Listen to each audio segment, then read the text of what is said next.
আসলে cricket board নিয়ে নতুন করে কিছু বলতে চাই না। আমি গতকালকেও কথা বলেছি, কারণ এই প্রথম বাংলাদেশের ইতিহাসে একটি প্রশ্নবিদ্ধ ক্রিকেট বোর্ড তৈরি হয়েছে, যেটি ইতিমধ্যে আপনারা সকলেই জানেন।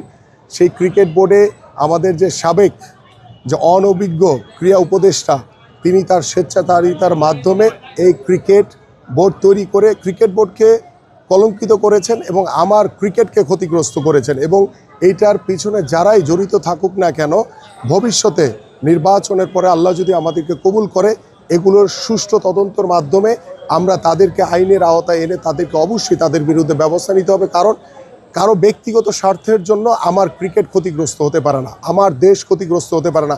আজকে ক্রিকেট কূটনীতির অভাবের কারণে আজকে আমাদের বাংলাদেশ, যেখানে আমরা নিরাপত্তা চেয়েছিলাম, সেটা আমার অধিকার, আমার দেশ আগে, সেটা আমার অধিকার, সেখানে আমরা নিরাপত্তা জটিলতার কারণে আজকে বাংলাদেশ ক্রিকেট দল বিশ্বকাপ খেলতে যাচ্ছে না।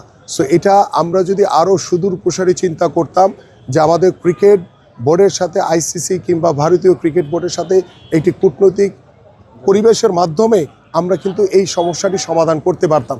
সেখানেও অনেক অনভিজ্ঞতার পরিচয় দিয়েছে আমাদের বর্তমান বাংলাদেশ ক্রিকেট বোর্ড।